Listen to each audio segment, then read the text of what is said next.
Welcome, welcome everyone to episode 4 of the Die, Laugh, Love podcast. I want to thank you for participating today in this podcast. It is a group gallery reading where I am going to channel spirits, our beloved dead.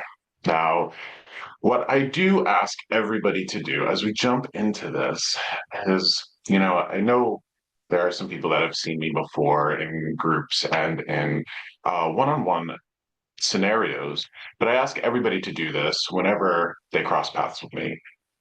I ask everybody to keep their expectations low. Okay, just keep your expectations low. When we hear the words psychic or medium, we tend to bring a lot of expectations to those words. I also ask everybody to walk into this scenario with a sense of humor. Now, it is called the Die, Laugh, Love podcast as a play on the Live, Laugh, Love that we would see on many walls in many homes across America. But it is a reminder that we all too shall die, and I think if we keep that in mind and we remember that as we walk through life, we will definitely appreciate life so much more, remembering that it is temporary. And while we're here, we should do our best to laugh and to love as much as possible. For those who are not familiar with me, I found this path in 2016, 2017. My husband got me a DNA test for Christmas. That fascinated me so much that it led me to doing ancestry research. I was lucky enough to have ancestors on record that I was able to find, discover, and connect to. And when I built my family trees connected to my ancestors, that's when I had all sorts of strange things happening to me. Now, I do bring that up because a lot of professional psychics or mediums, they do like to kind of wear it like a badge of honor that they've been talking to spirit since they were a child. And that's not my scenario. My scenario is I just liked scary stuff.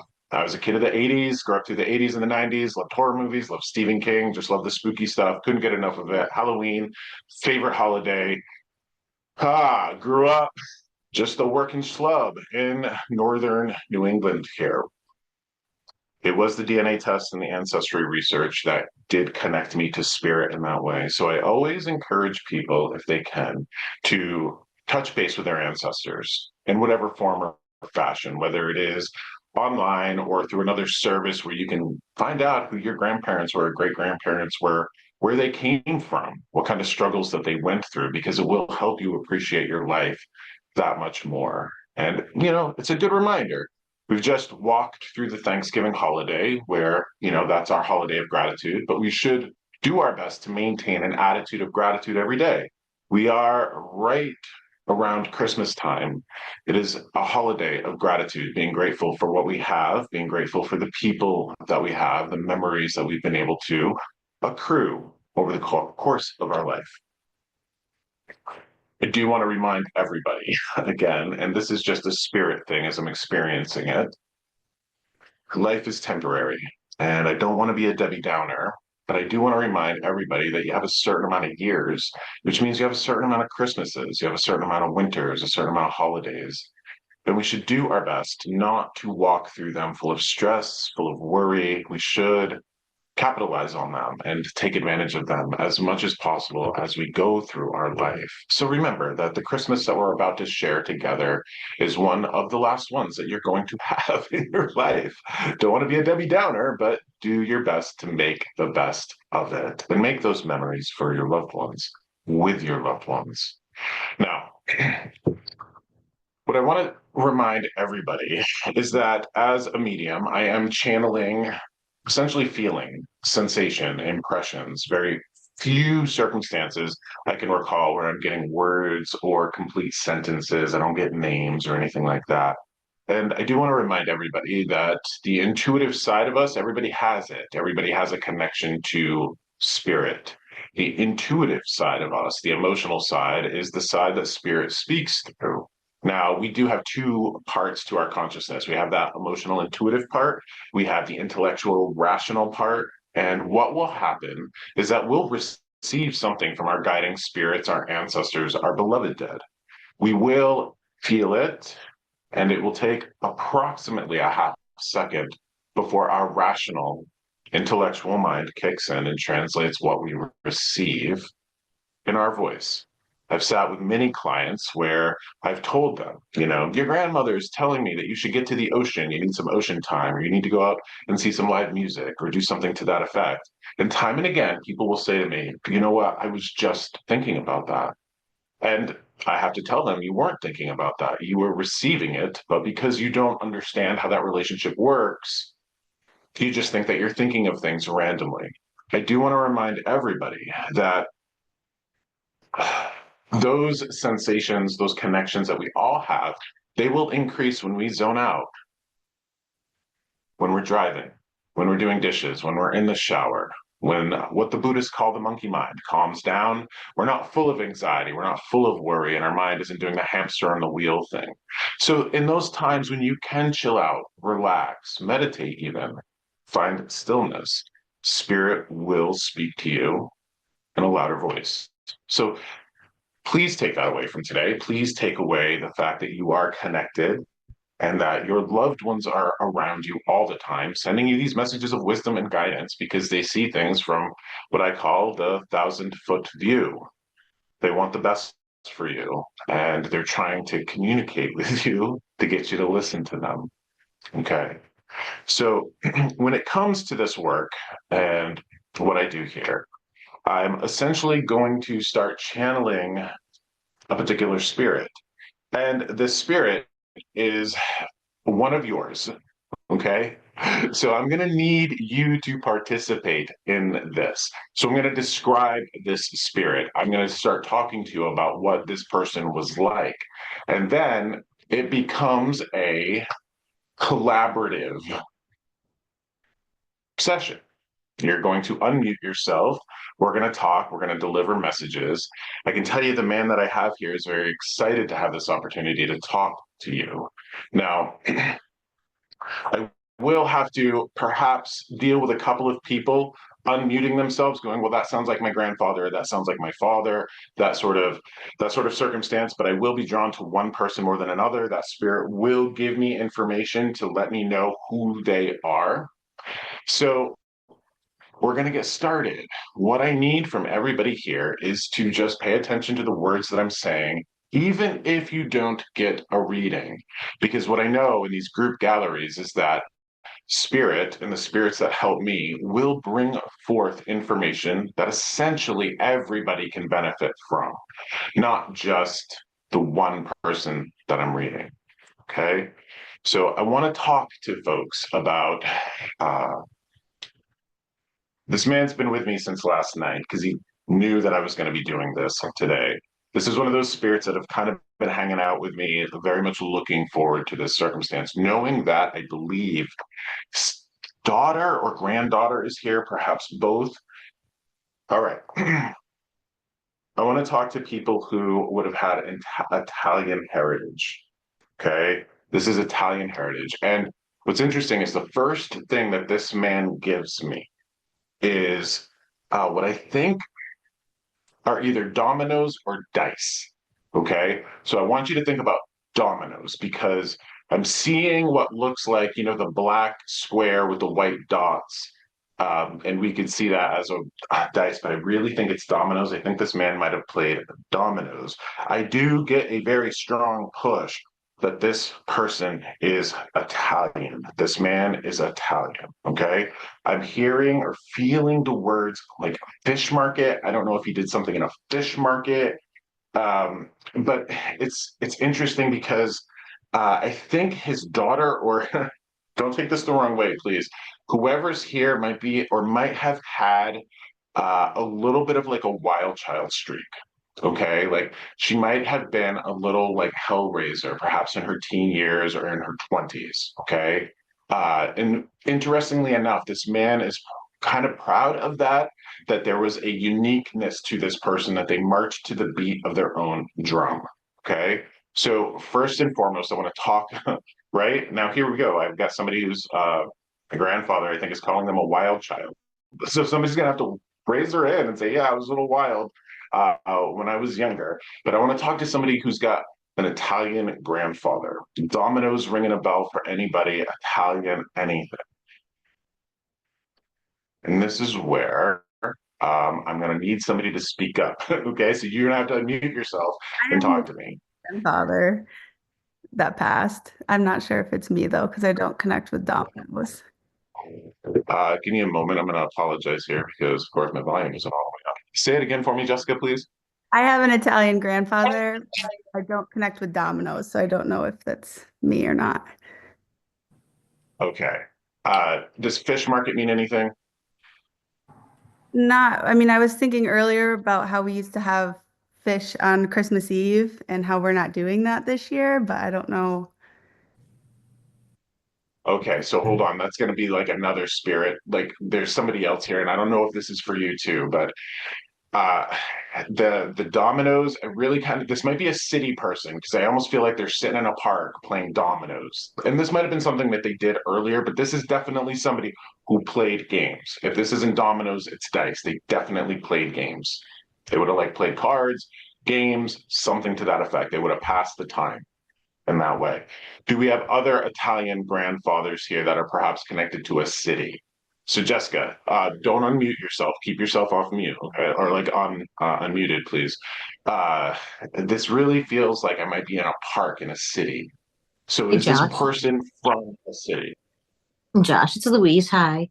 My grandfather was from Italy. He didn't work in a fish market. He was a butcher. But he like with wrapping. I mean, it's just you were like doing this wrapping. And he was from Brooklyn when he came over from Ellis Island. So he was from a city. He played cards and poker to pass the time. He didn't play dominoes or dice that I know of. Just thought I'd throw that out there. No, thank you, thank you, thank you, thank you. Keep yourself muted. I just want to like, I get it. This is Italian. This is an Italian grandfather, so I definitely Yeah. want to talk to that. So And both Jessica and myself. Louise, keep yourself unmuted. Yeah, and Anybody else? you had just said daughter and granddaughter, and myself and my daughter are both here too. So I just wanted to speak to that too. Okay. But that's all I All got. right. So daughter, granddaughter, perfect. Louise, may I ask you, were you or your daughter a wild child? I mean, I definitely was. Amber, you were in your own way as well. Yeah, I would say a little bit. Oh, okay. So Louise and Amber, thank you. All right. So daughter, granddaughter here. Okay, Right. daughter, So granddaughter it here. was my grandfather. It would be her great grandfather, but Great mother grandfather. daughter are here. All right. So I'm And going to then let anybody else kind of speak to this. Anybody else have, Italian grandfather? This is like a Bueller thing. Take it, take it, take it if you can take it. If not, I'm going to have to go with the granddaughter and the great granddaughter that are here together. And it's probably because they're here together. Okay. Um, I want to talk to you. And again, Brooklyn City Park, I really feel that there is this message about needing to check out from the world. Okay. And why I'm seeing is like that games. And it's interesting because Louise, I don't know if you have any relatives that you can speak to or connect to. I perhaps played dominoes when I was a kid, and I'm not talking about stacking them up and then knocking them Yeah. down. It's just like putting them next to one Mhm. another, like you would classically play dominoes. Yeah. This really feels like that. And I get the feeling of like being in a city park, playing this game, and just literally checking out from reality, not worrying about work, not worrying about news, not worrying about stress. Okay. May I ask Amber? Yes. Amber, uh, I'm kind of directed to you, and I want to feel like what I'm feeling is this sense that you cannot get your feet underneath you. Yep, Is that accurate for you? very much so. Yeah. Okay. Um, Not Louise, but this is definitely the youngest one out of the two of you. Okay. Uh, Amber, the sense of like, because they keep feeling the feet slipping, the sense of that is, and I remember that these messages come through because there are there's a lot of people on this call who can relate to this. Amber, I believe that you're an overthinker. thinker. Could you speak to that, please? Absolutely, I am. Okay. There's something correlated here between your overthinking and your inability to get your feet underneath yourself. Okay. So like that feet slipping, like that feeling of like can't get my feet underneath myself. You could talk about that as like spinning wheels, right? We're spinning our wheels. Yes. Okay. Can't move, trying to get traction, trying to get traction. But the interesting thing is like this man's like, you need to check out. You keep thinking of things and you won't let things go, like dog on a bone. Very much kind of obsessive. Can I ask you, do you have any sort of obsessive compulsive tendencies? I would probably like not that, but like I'm very OCD. Like I have certain things that like need to be a certain way a lot of the time. Okay, Amber, I'm going to pick on you. I just asked you if Yeah. you had obsessive compulsive tendencies, and you're like, no, not really, but I am a little OCD. Do you know what the OC and like, OCD stands for? Yeah, so yes, I do. Okay, so it stands for obsessive Yeah. compulsive. Okay, right. I'm not going to get into the acronyms, the letters, not Yeah. going to talk about OCD or ADD or anything like that. But there's something about you, you got to be exhausted by the end of the day because there's Yeah. just a Like I've never thing. been diagnosed with it, but I'm also Yes, you have. constantly having to have things do the right way, the right time. Like Mm. I'm a structural person. Well, that's a kind way to put it. A structural person. Yes. Okay, okay, okay.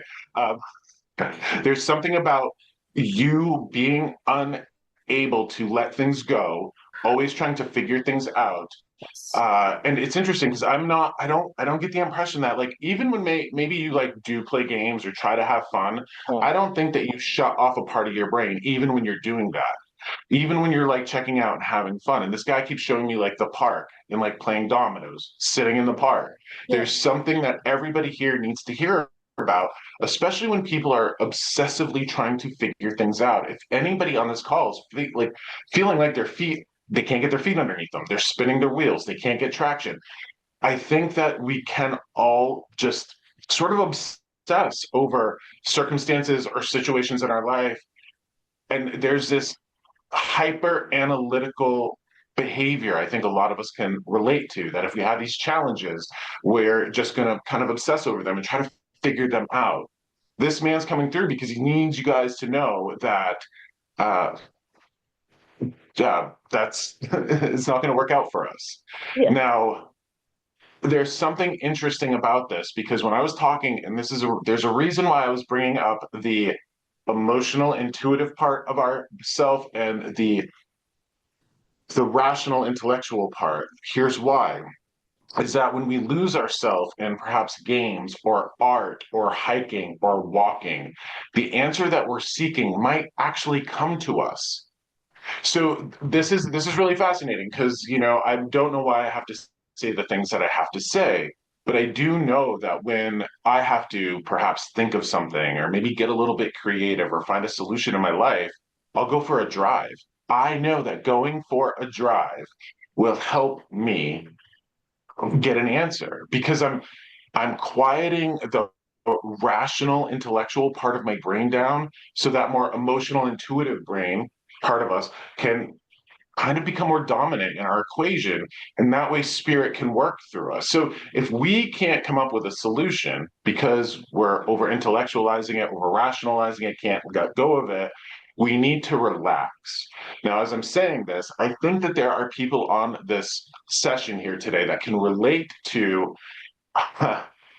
getting massages and having insight or inspiration coming to them during massages. Okay.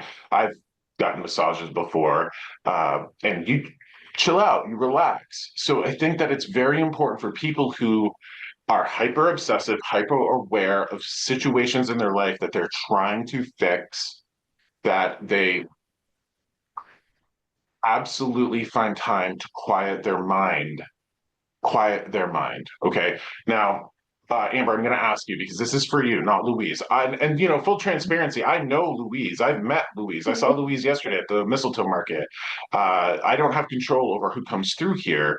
I was hoping somebody else's ancestor was going to come through Louise, right? But I think there's something here, and I don't have any control over it.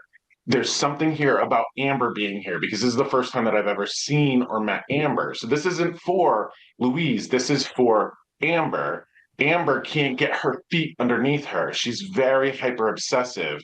The reason that this is coming through for everybody is because there are so many people on this gallery that can relate to trying to figure out solutions over and over and over again. So for folks that I think a lot of people will have a challenge in their life, taking a walk or getting a massage or going for a drive because they're taking life really seriously. Like, I've got to work, I've got to take care of, I've got to be on, I've got to go, I've got to go. Thank you, Aaron, for chatting in there. I can absolutely relate 1,000%. This is really important for everybody here to consider that taking those times to play the games in the park, take the hikes, take the walk, take the drive, do art. I need everybody here to know if you want to strengthen your connection to spirit, strengthen your connection to your guiding ancestors, your beloved dead, chill out, have fun, let those things go, okay? And occupy yourself with something else. I This is really important. And again, I'm going to speak to this until I feel like the message is delivered because he's kind of like got this dry chuckle. He's got this dry chuckle that it's like, watch you. So spirit has this perspective of watching us kind of be silly. You know, they have this perspective of life, sure, because they don't have it anymore. But there's this just like, uh, I'm seeing a dog run around chasing its tail. I'm seeing a rat in a maze. I'm seeing a chicken with its head cut off. We're all trying to do the best for ourselves, for the people that we love and care for, create the best life, but we're all taking it far too seriously. And we're trying to make things work by hyper obsessing. And this is something that's very interesting. Everybody here has to think about that hyper obsessiveness. Okay, the obsessive is the word for today. Okay, obsessive compulsive. Okay. Um,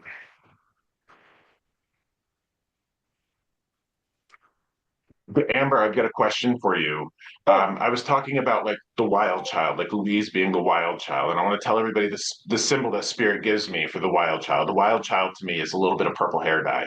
You know, whenever I see a little bit of purple hair dye in the hair, yeah. it just means kind of like wild child. Like I like to party or I like to dance, I like to have fun, little hell raising energy. The hell raising obsessive compulsive energy. It's interesting. So, uh, um, Amber, can I ask you, is there something about you where perhaps you were like that in your life, but then do you have a lot of anger for people who are taking that hell-raising energy and going overboard? Oh yeah, because my friends have gotten in Okay. trouble for it and stuff like that. So I've pushed, but not too far because my friends have pushed too far in life for that. So they've taken the hell-raising and they've gone overboard. Yeah. Okay.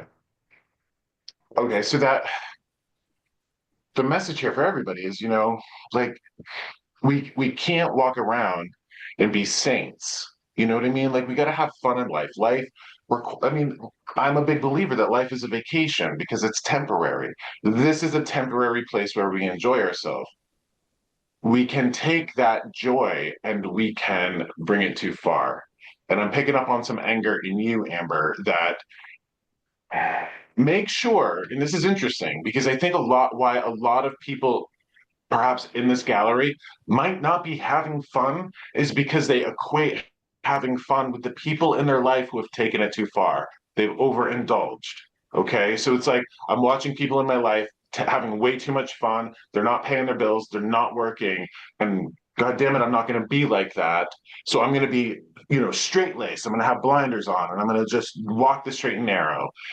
There's there's a balance here, and I think it's really important for everybody to consider it's not necessarily a sin or overindulgent to have a game night. Hang out with your friends, play some cards, have fun. And the lesson here for everybody is that when you find those times to quiet that intellectual mind down, you're gonna get more inspiration. You're gonna let spirit work through you. I mean, take it to that next level where it's just like a drive, go for the drive. Okay, so that's the message. He likes that I've delivered it. Amber, take this with all the love that I'm going to give you. Okay, how old are you? Can I ask? Yeah, I'm 22. You're 22. Okay, darling, please take this with all the love that I can muster for a complete stranger. You are far too young to be so clenched up. Okay, like clenched right up. Now, that's probably in reaction to other people in your life going overboard, but remember, try to walk that middle path. Don't be like the their words, not mine, uptight priss. Don't be an uptight priss, right? But don't Yeah. go overboard and be overindulgent. Okay, so we've got to walk that middle path where we can have fun, and this is all about moderation. Yeah. Okay, so thank you for being here. You, And thank you for confronting whatever sort of fear you might have had around this stuff. of Is there a course. little bit of fear around this stuff? A little bit, yeah. Okay, so thank you for confronting that.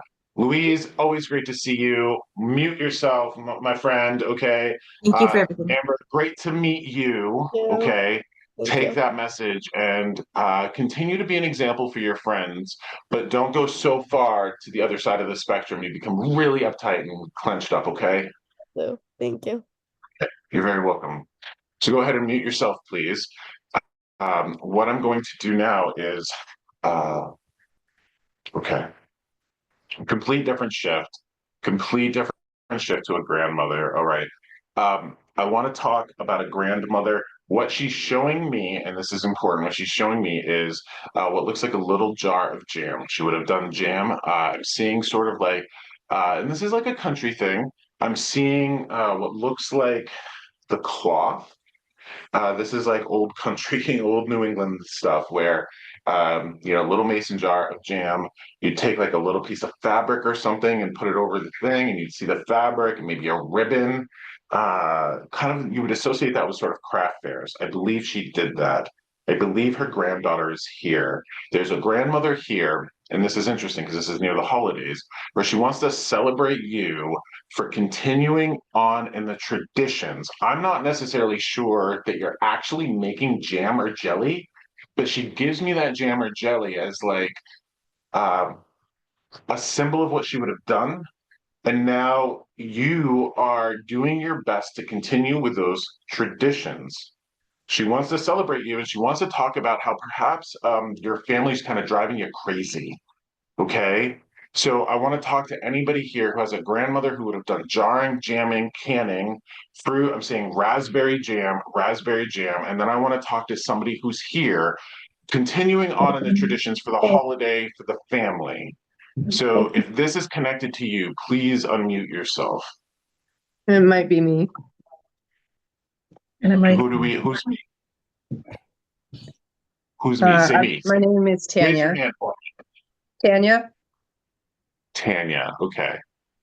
It's under Kim now. Yeah, it's under Kim. Sorry, I was standing here with her.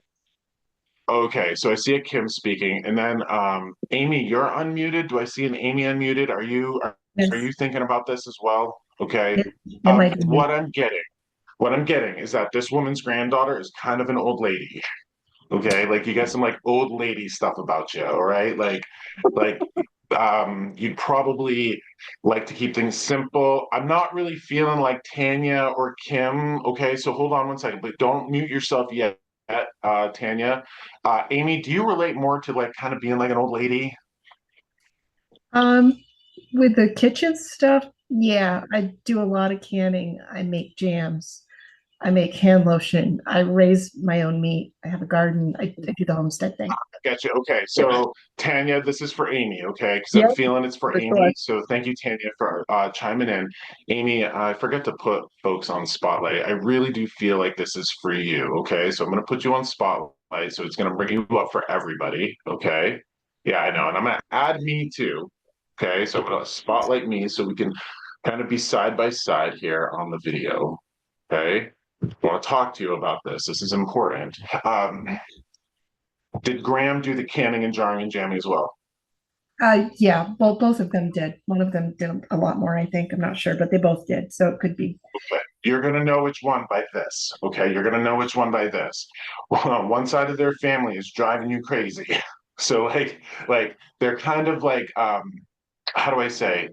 They're frustrating you somehow. They're people that are like they're paying attention to things that might not be important. They're kind of caught up in maybe needless drama or something to that effect.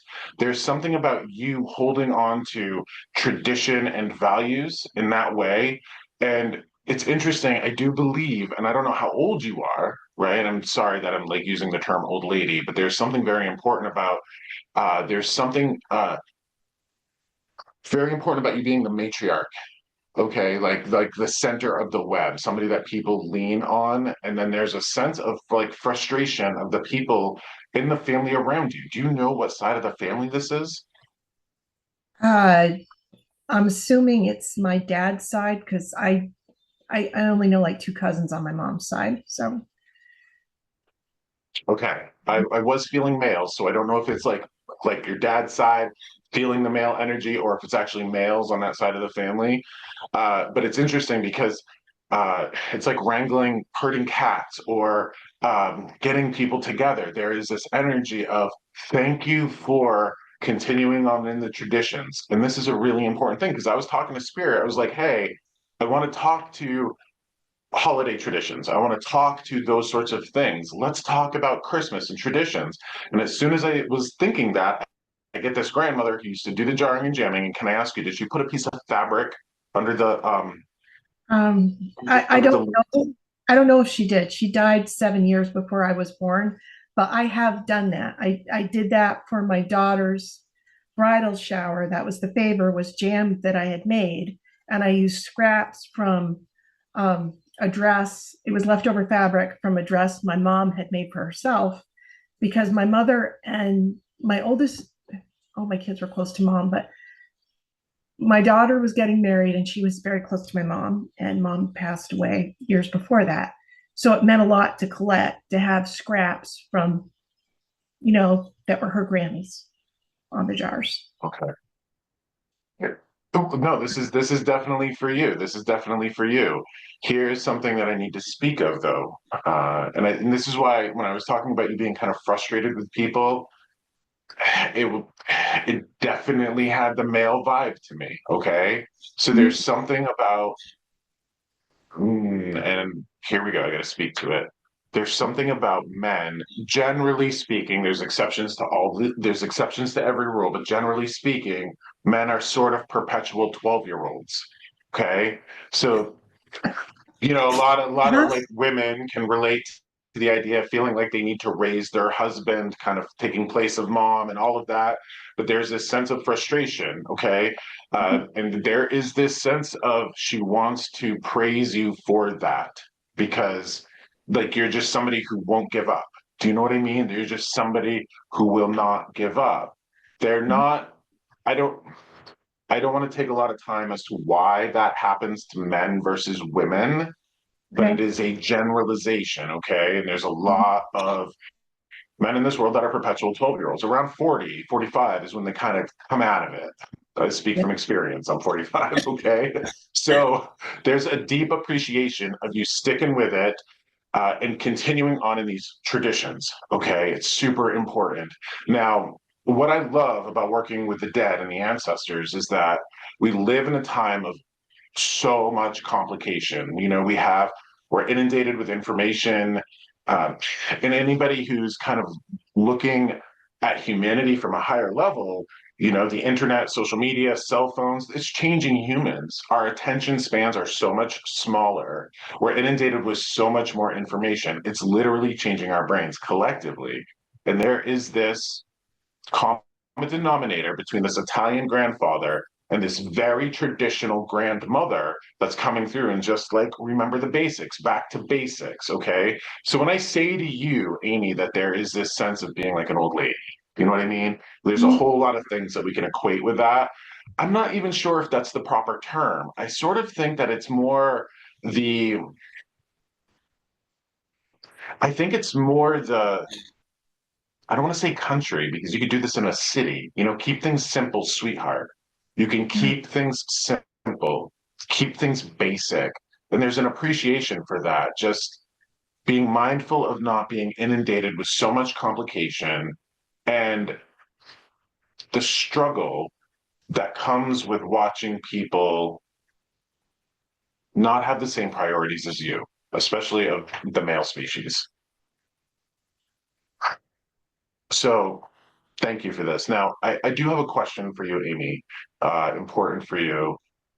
Can I ask you, do you have, and this will come through for people, and this will come through in gallery sessions, and this is an important thing for everybody.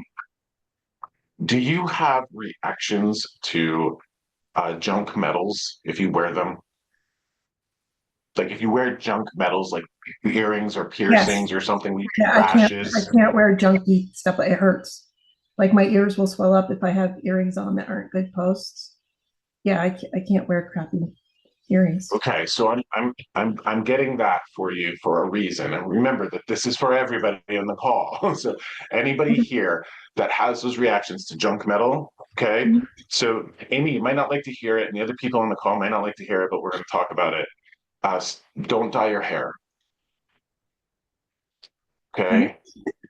Here's why. There's no way that I will ever be able to prove this. I will never be able to establish this. I don't think that there's any sort of scientific studies around this, but I will tell you here's why. When a person dyes their hair, what they're doing is they're taking these really toxic chemicals. Hair dye is really toxic. It's not good. And you're putting it on your scalp for an extended period of time. And your scalp, your skin is very absorbent. And when you take those chemicals and put them on your scalp for an extended period of time, you're absorbing them, absorbing them, absorbing them into your bloodstream over and over and over again. And what I get from spirit is that people who have reactions to junk metals are also people that should not dye their hair. Because if you're having reaction to junk metal on the outside of your body, there's a good chance that you're going to have some sort of reaction on the inside of your body. Okay. Now, whenever I bring this up, and it will come up because this is just, you know, did your grandmother dye her hair? I don't know. Probably not, probably not. But I Okay. do. So yeah. You do dye your hair? hmm Okay. So here's what I want to leave you with because I am a big believer in the democracy of self, right? That this is my body, my body. I'm going to do with it what I want. And I brought this to people before, and I've told women this before, and I've had women tell me, I don't care. I will die early.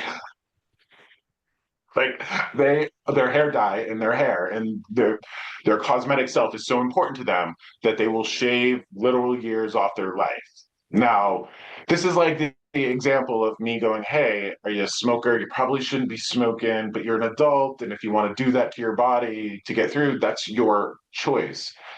And if dyeing your hair is something that is vitally important to you, to speak to your stylist or try to get the healthiest, most organic hair dye possible, if such a thing exists. Okay.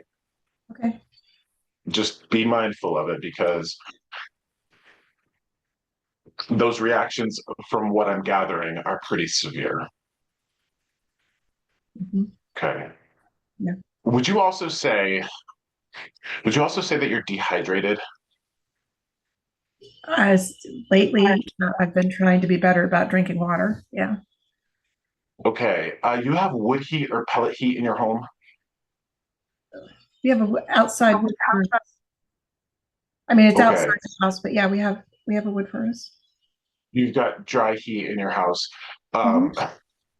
Graham's talking about your dry nasal passages. So dry nasal passages, you might need a humidifier. Okay. Dry nasal passages are about like dry heat, humidifying, think old country wood stoves, having a Mhm. pot of water on the wood stove to put water back into the house. Yeah. Even if you have an outside wood boiler, it's still going to be dry heat on the inside of your house. Okay. Yeah. So try to get your hydration up. Your potassium might be a little low too. You got to have the proper amount of electrolytes for your cells to, be hydrated properly. Okay. Um, All right. Interesting. So I want to tell you and everybody else here how spirit speaks through me. They're going to talk about mental emotional health. They're going to talk about physical health. There's something here that Graham wants to talk to you about, Amy, and this is important because this is something that everybody else can relate to.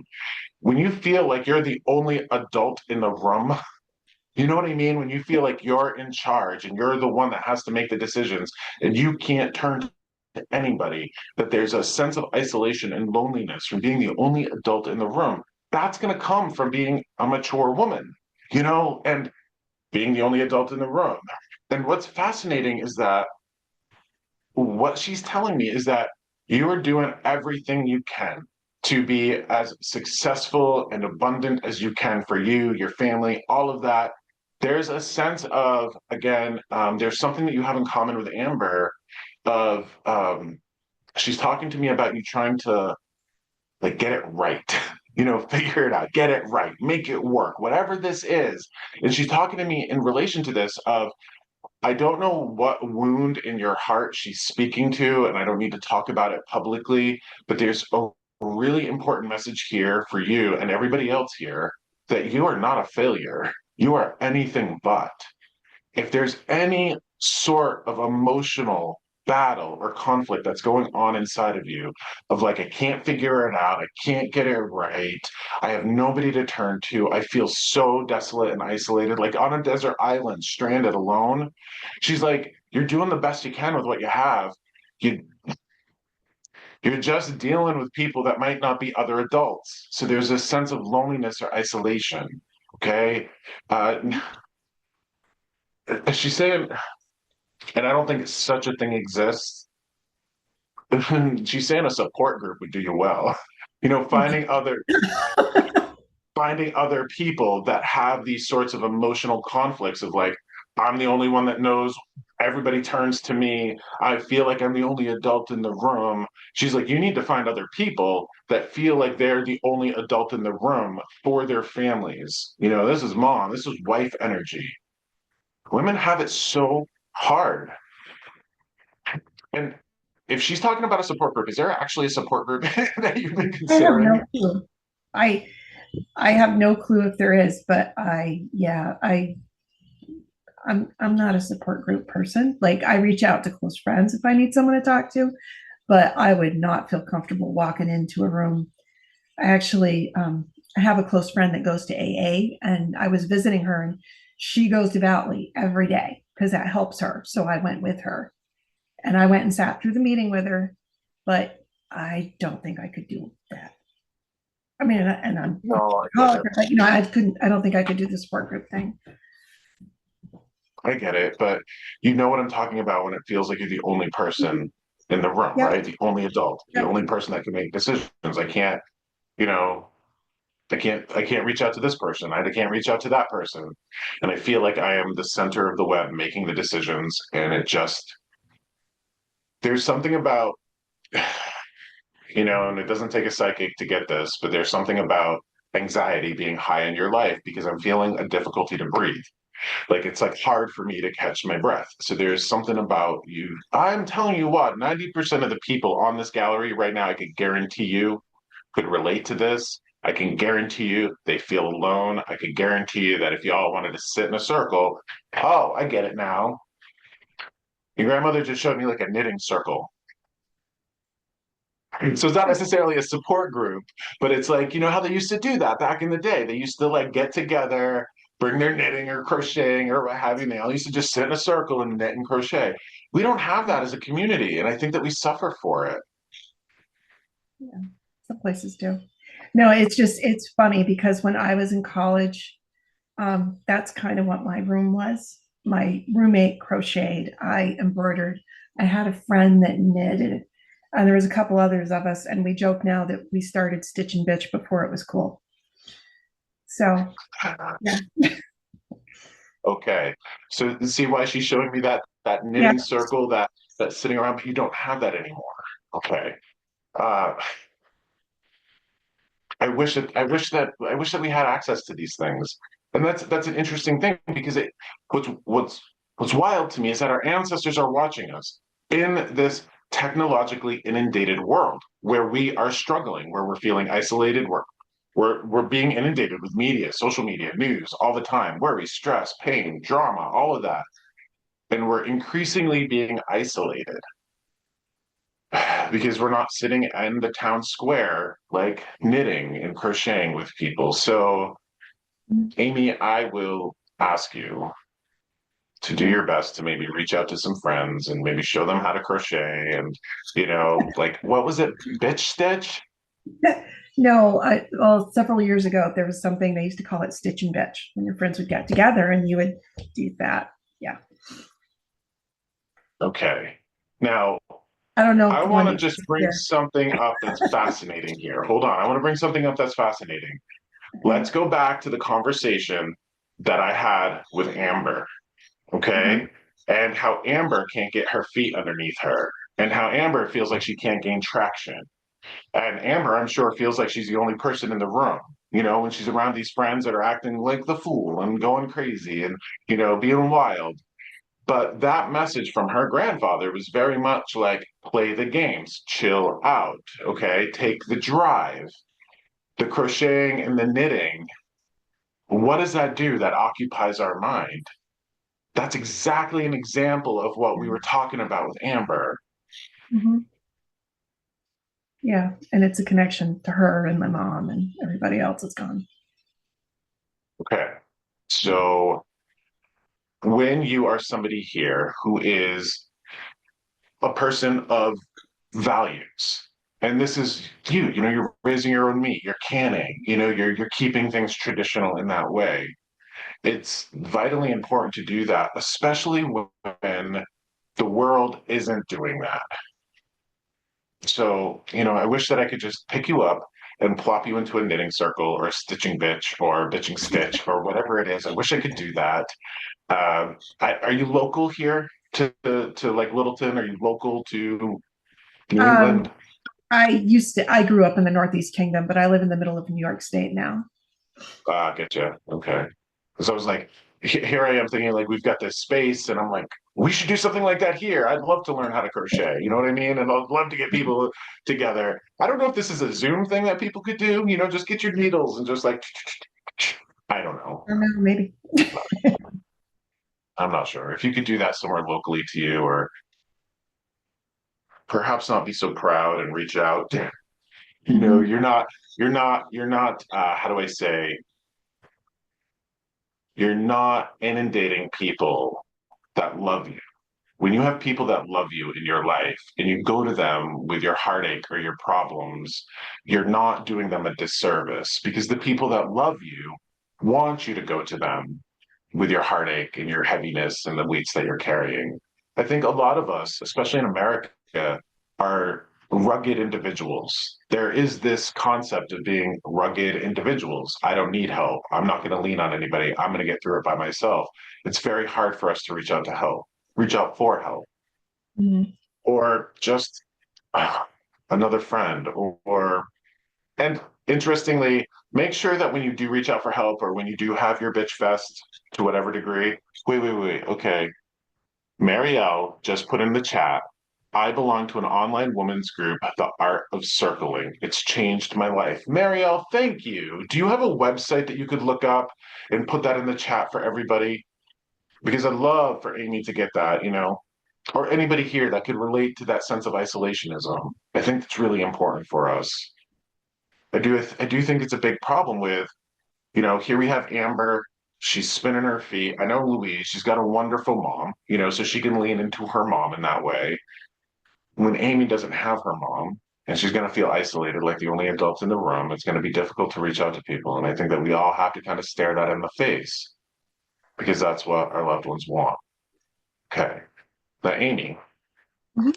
I do want to ask you, and I wasn't expecting this because this gram with the jamming and the jarring is definitely there. Um, do you have a daughter? I have two daughters and a son. Okay. Hold on one second. Do you have a daughter that has back issues? Yes. Okay. Can I ask you, did your mom smoke, or did she have a hard time breathing? No, my mother never smoked. My father smoked. Okay. But wait. Can I ask you, did mom pass from anything in her chest? I know that she had a hard time breathing when she passes, but like, Her death certificate said pneumonia. said what? Excuse me? Pneumonia? Okay, so she's giving this to me. What I want to tell you is this, and this is important for everybody to hear. Okay, our spirits are not. They don't. How do I say? They're not. I don't think static is the right word. Maybe it is. They're not idle. Our loved ones in spirit, they move from person to person to person. Okay, and they will go to people who are suffering. When people are in the family suffering more, spirit moves to them to kind of lend them their energy. I'm picking up on the fact that this daughter of yours with back issues Mhm. very much has your mother around her. Okay. Does this make sense to you in terms of back issues and the connection between those two? They always had a very, very strong bond. And I've actually encouraged my daughter to have a reading with you because I know mom would come through and talk to her. And I think it would do her world of good. But she's not sure that she can handle it just yet. That's okay. This is being recorded. You can share that with her. Interestingly, I want to ask you this too. Mhm. And I know that you were talking about meat and what have you. Do you, the family, your mom, your daughter, have a connection to horses? Yes.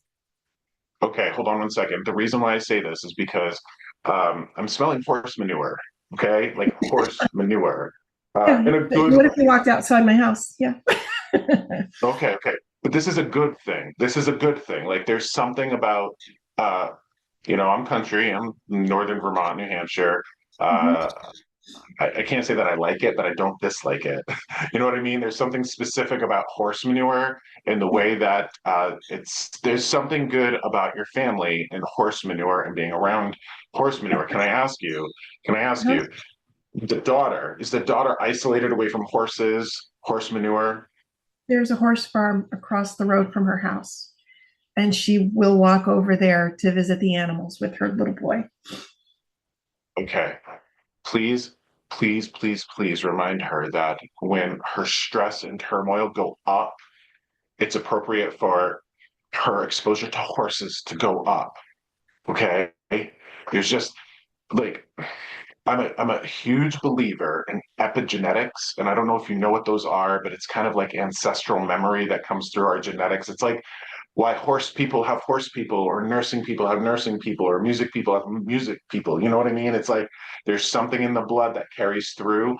There's something about the smell of horse manure and horses that are very, very good for you, your daughter, mom, all of that. Okay. And I do want to talk to you about this, and this is important. Oh boy, buckle up. I'm gonna go like trigger warning sort of thing here. Okay. Um, I say this because I want to prepare you for what your mom's about to say to you. Okay. Um, you carry a weight, Amy, around your mom. Obviously, grief is a very difficult weight to carry. But I do want to say this to you, and this is, I don't know, again, what wound she's speaking to, but you did not fail her. You did not let her down. There is absolutely nothing that you did that was inappropriate, wrong, incorrect with your relationship to your mother. Okay. You don't have to express it. You don't have to speak to that. You don't have to validate that for me. That's coming through so strongly. I really do think that you're being unfair in a particular situation around your mom. Okay. So I need you to have grace for yourself, if you could, please. It's interesting. When I was saying that earlier to you before about you weren't a failure. Okay. I really do feel like that's coming from her because it's like it's very strong coming through. Okay. So I need you just to do this for me to whatever degree you can relate to that message that perhaps you failed somebody or you weren't there for them or what have you. I don't believe that you would want your daughter to feel that in that scenario. I don't believe that you would want anybody else that had walked through that circumstance with your mom to feel that. Okay, so that's a very strong message. She just showed me jack-o'-lanterns. like Halloween jack-o'-lanterns? Is there a Halloween memory, like jack-o'-lanterns, pumpkins, carving them? Um, I grow a lot of pumpkins every year. My youngest daughter, it's been 2 years since October and she got married, and I grew the wedding decorations, the gourds, the pumpkins, the whole. I don't know if that's what mom's talking about. It's something to do with pumpkins. I mean, it's not, just absolutely coming through. It's a random thing. Uh-huh. Let me ask you this question because this is important. Okay. Amy, I don't believe that you're fair to yourself. Can you just acknowledge that? Yes. Okay. Okay. When you're not fair to yourself, you're not being fair to your mom as a daughter. Okay. So this is the perspective that a lot of people have to carry. I have a grandmother in spirit that I love dearly. I am not going to walk through mental or emotional circumstances that I wouldn't want other people to walk through because I don't want my grandmother to suffer watching her grandson suffer. Okay.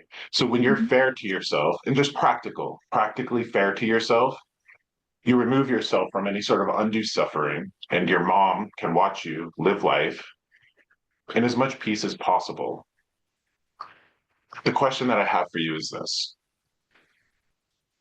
If you had a daughter who was given your life, walked through all the steps that you've walked through, turned her life into what you've turned it into, you'd be very proud of that daughter, right? Yeah. Okay. I'm going to say this with as much love as I can for a complete stranger, Amy. Please don't be an asshole to yourself. Yeah. Okay? Yeah. Okay. Please don't be an asshole to yourself. We have a tendency to do that. We have a tendency to beat ourselves up. And interestingly, thank you, Marielle, theartofcircling.com on Instagram. Search for, okay, perfect. I love that. All right. So being unfair to ourselves, I think, is a direct extension to the spinning the wheels Mhm. that Amber was going through. Okay. We're trying to figure things out. We're trying to look in the past. We're trying to make things make sense. I think a lot of people can relate to this, Amy. So I think that you've got a lot of grace and a lot of understanding and a lot of patience for the people in your life. I'm going to ask you to start giving that to yourself because when you do that, you're giving that to your mom's daughter. Okay. Okay. So, uh, interestingly, I want you to have a grilled cheese. I don't know what that's about. Do you like grilled cheese? Yes. You I do. do? Mhm. Okay. So she's telling me that you've had enough of this. We're all done with you. I'm all done with you right now. But she wants you to go have a grilled cheese, make yourself some comfort food. Okay. I'm not sure you're expecting this exchange today, but you're knocking it out of the park. You're doing wonderfully in life. You need some friends. The art of circling. Thank you, Marielle, for putting that in the group for anybody that would want to consider that sort of circle time with others that might feel isolated.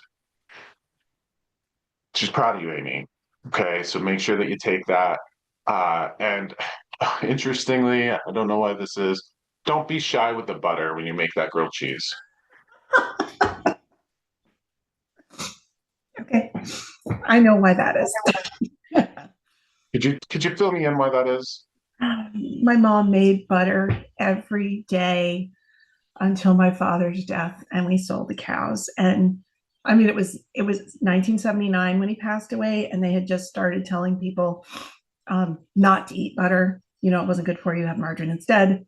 And my father would say he would rather die than eat that plastic shit.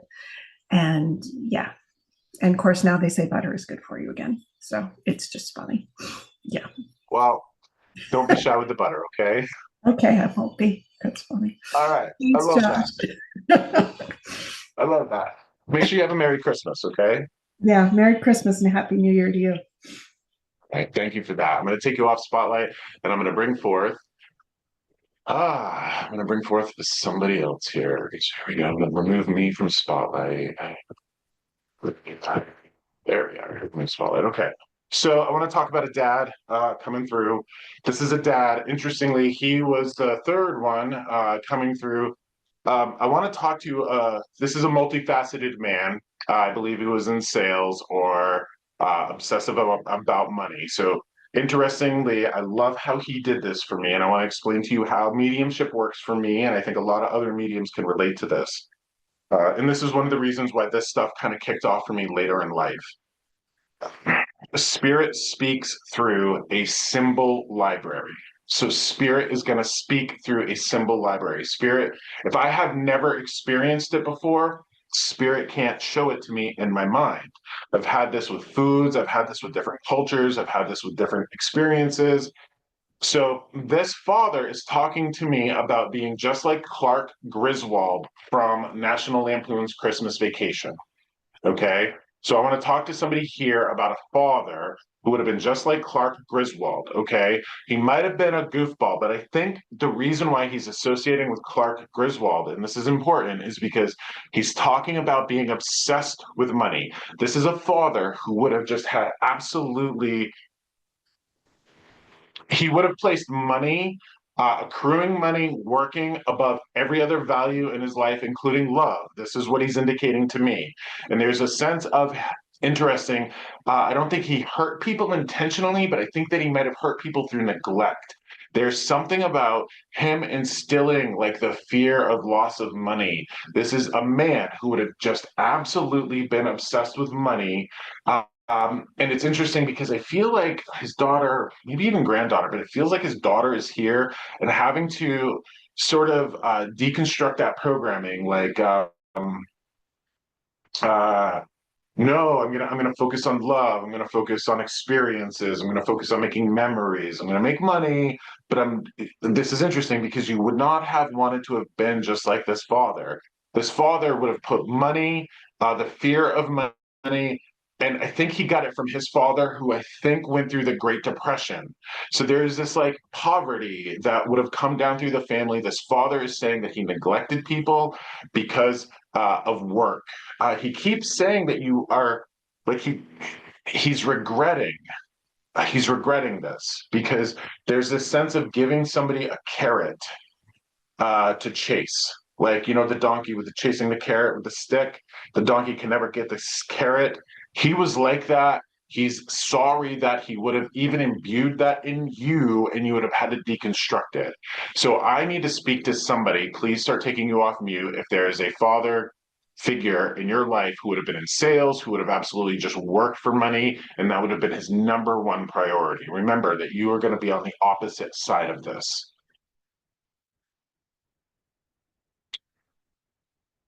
I'm just looking around the Zoom. I don't think anybody's taken themselves off of mute. Please think about this for me. I'm literally seeing Clark Griswold. He might have actually, your dad might have actually done Christmas lights because I'm seeing Clark Griswold outside of the house in that movie where there's Christmas lights. This is a man who might have been in sales, but money would have been his number one priority. Hmm.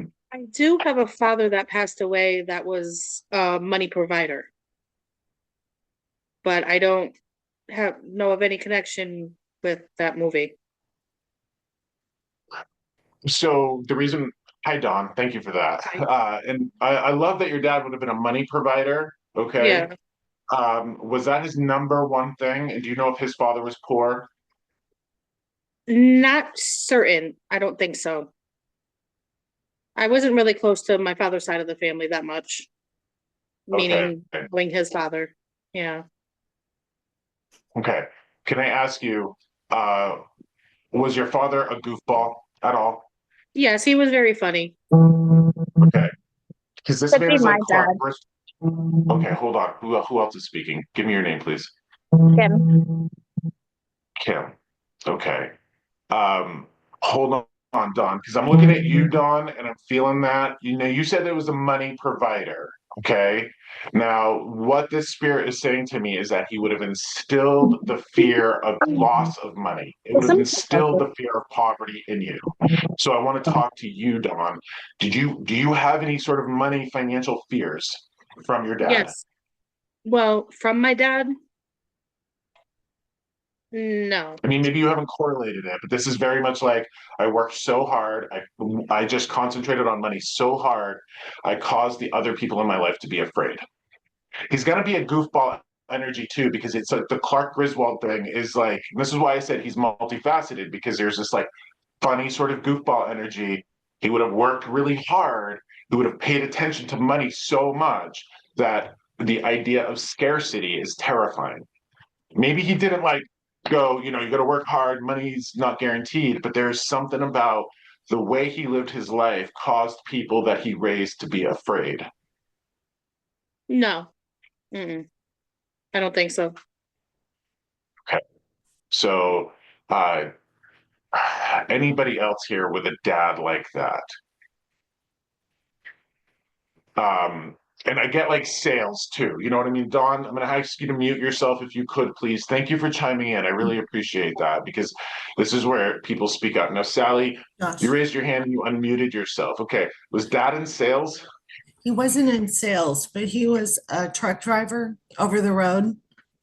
And he was gone all the time, except 1 week of the year, we went on crazy vacation. Oh, okay. Always Disney World but that Okay. that was the only time that we were able to spend time with my dad and know my real dad, how he was. Okay. So can I ask you, Sally, was he so focused on work and money that might have caused the people in his life to be afraid? Yes. Okay, because that's really, really important. And that sense of like neglect is coming through. Okay. Yes. That sense of neglect is coming through. Okay. And that would make sense for somebody that was an over the road trucker. Okay. Interesting. Have you seen, and this is why he was showing me National Lampoon's Christmas Vacation, I think, because if there was 1 week of the year that you would have gone on vacation, okay, I do believe, and this is important. Remember, I'm a big believer in vitamin joy, so go get your vitamin joy, even if it's a silly movie. There's something about that National Lampoon's Christmas Vacation with Clark Griswold. He was kind of, Clark in that movie kind of had blinders on. He couldn't see other people. He couldn't see the things around him that were important. This is very important for everybody to hear, because we've got to work. We're in a physical 3D world where we got to keep the lights on and do all of that stuff. But this is really, really important because can I ask you, Sally, have you worked to because the person here worked to undo that sort of programming of fear of scarcity. It's like, I'm focusing on abundance. I'm not like focusing on scarcity. I'm trying to undo that fear. I am now that I'm 60 years old. I mean, my father instilled in me, you always had to worry about bills getting paid, food on the table, even when he didn't really have to worry. Okay. Yes, this is for you then. Okay. So like, can I ask you, so he just put the ace of spades over your face. Were you his number one, or were you like an only child? I was the oldest and the most loved by my father. Yeah, the ace of spades. Okay. So, so this is definitely for you. All right. Interesting. Okay. So Sally, very important. Wow. All right. This is really, really important. First, he wants to apologize to you for instilling those fears in you. Okay. Because I think a lot of people can relate to that. We have hardworking parents, and if our hardworking parents are worried about keeping food on the table, and that's a legitimate fear. Did you know that his dad was in the Great Depression, also had poverty, also had fear? Yes, very much. Okay. Wow, hold on. He has another man here for you. He's with another man. Okay. He's with another man. He's got his arm around another man. He's bringing this man up here to you. He's saying the man that's with him is a chucklehead. Okay, hold on. He's using the term chucklehead.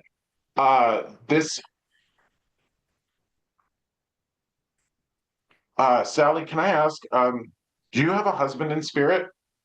Yes. Okay. He's bringing your husband. This is for you. I'm going to put you on spotlight. Okay. So here we go.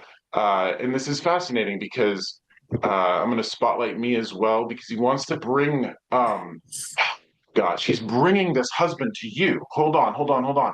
So interestingly, when I had Amy on, Graham bringing mom in.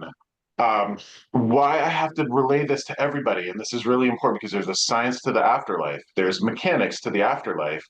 The people who have been in spirit longer are stronger. Okay, so it's like death is birth in reverse. So this is why your father is bringing your husband up because obviously your father passed before your husband. Okay. Can I ask you, was your husband a goofball? Yes. Okay, because he's a chucklehead. Like I hear that's an old term, like chucklehead. Okay, chucklehead. Uh, okay, so husband also a provider. Yes, husband also a provider. I do think that you still do, and I haven't seen your hands yet. Do you still wear a diamond? Do you still have a ring on your finger? Yes. Yes, he's showing me a diamond. Okay, like this is for him. He's wanting to remind you. This is interesting. He's wanting to remind you that he did the best for you. Okay, like he did the best for you. He wants to remind you. He this is not a bad term. He's saying that in spirit, he's spread thin. There's a reason why he's spread thin. You're not the only person in this world that he's caring for. You must have kids. You must have other people in the world that he's looking out for and loving in the same way that Amy's mother is with her daughter, the one with the back issues. So this is really, really important that you know that your husband's there. He says, okay, do you participate in anything that makes it difficult for you to dream? So interestingly, hold on. Like there's no judgment around this. Are you a wine drinker? No, but I do take medication at night Okay. to sleep. There's Therefore, I don't dream. Yes, he's saying he's trying to get through to you in your dreams. And because you're taking like, or I don't know, drinking wine sometimes gets in the way of dreaming. I've There's thought something about about, that. yeah, he's trying to like get into your dreams. And he's saying that there's something about, um, he wants to show you that he's still chuckling, that he's still a chucklehead. He wants to show you, and it's just a matter of time before you get there with him. And that's truth. I'm not saying that you're going to die tomorrow, but our life is like it's impermanent, it's temporary. So here's the analogy that I always use. We're on vacation, they've gone home. It's just a matter of time before you're no longer on vacation and you go home to join him. And this is interesting because I also get the impression that your dad, not necessarily a touchy-feely man, it would be very unique for him to put his arm around another man. And so for him to put his arm around another man, your husband, shows you that they're getting along. Your father likes your husband because your husband must have worked hard because um he's saying that uh your husband worked hard, provided for you. Yes. Yes, very much. Yes. This is why your father likes your husband.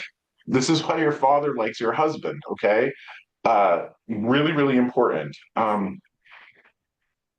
you have, can't remember the name of them.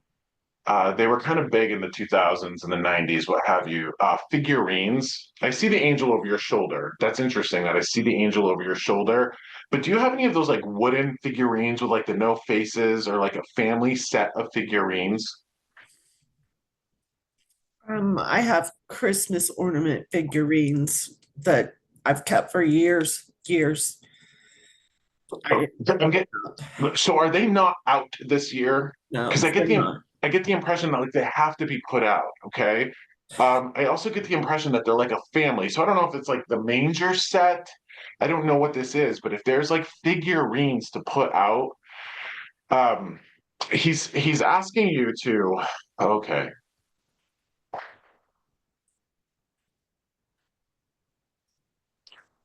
He's Your husband is saying to me, and this is one of the reasons why he loved you so much, is that there's a deep, deep passion in you, but it's turned into an anger. Like you have an anger, like an anger at God, anger at death, anger at loss, anger at the whole thing. He's saying that anger is having an impact on you. He's saying you have to deal with that because the people that are still in this world need you, and you need to consider what that anger is doing to your health. Okay. Interestingly, I think that you would also benefit from a little bit of crocheting and knitting. Okay. Just some energy. He's saying that there's like I'm getting like the grinding teeth. There's anger. There's too much anger in you. Like I'm angry, and I get it. We can be angry at God. We can be angry at the universe. We can be angry at loss and death. But he is not permanently gone.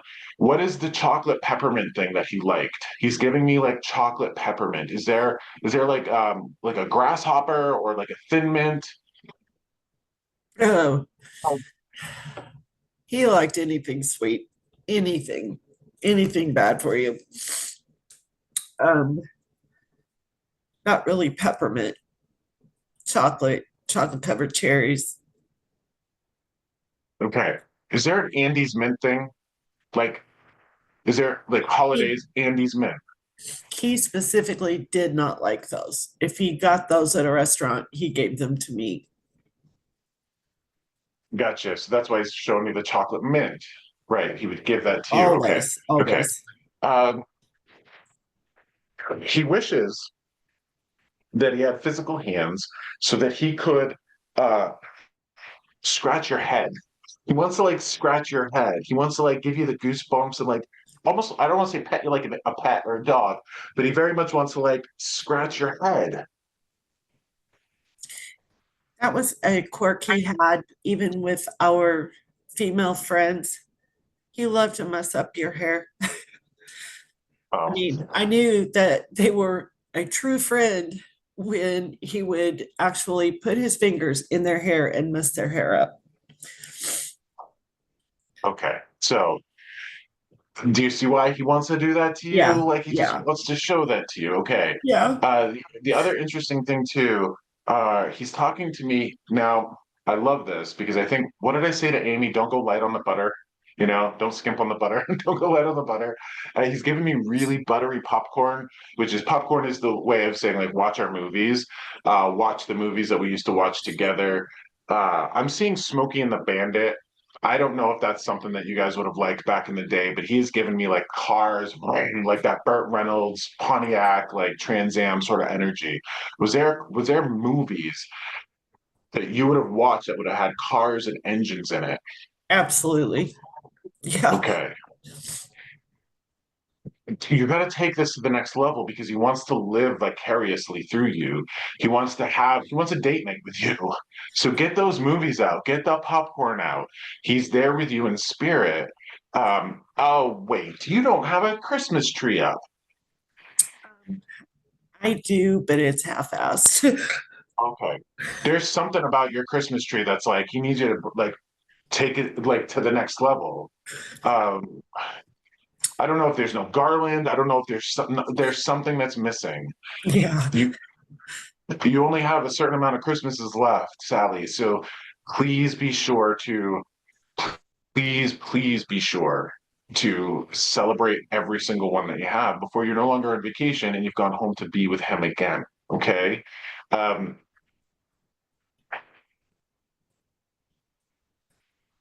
Interesting.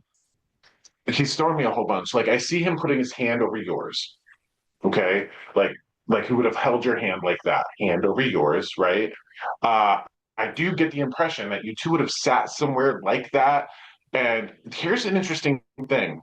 Um, what he's saying is that you don't take this the wrong way. He's saying that the two of you, while you were alive, judged other people. Hold on. Like you would have run your mouth about other people. And more specifically, hold on, I don't, I hope they're not on this call. Uh, but more specifically, I think you guys might want to run your mouth about your neighbors. Okay, hold on. There's somebody next to you or close to you. And what he's trying to tell me is that he's like, I was right. Like he's saying like he would have made assumptions about these people, but now that he's in spirit, he wants to pass through the message that whatever you guys might have assumed about them, I don't know if it was if they were abusive, I don't know if they were like, I don't know what it was, but there was something about you two like judging and kind of running your mouth, about other people. And now he's got that 1,000-foot perspective and he's like, I was right, we were right. You Yeah. need to know that. So um know that he's trying to pass you that validation that you guys were right about whoever you were like talking about. That's a funny thing. Okay. Um, he wants to make sure he wants to give you your life back. He wants to give you your spirit back. I'm not sure that you're walking around with much of a spirit, passion for life. I need you to do this, Sally. I need you to take care of his wife, please. Okay? He's not here to do it. And he's showing me uh like he's like it's kind of both. Potato salad with egg. Okay, like egg potato salad. And he wants to talk about like doing the cookouts or the barbecues again. You've stopped and he needs you to do them again in the summertime. He was a competition barbecuer. For many years, he and I and our son competed in barbecue. He did very well. Very well. Okay.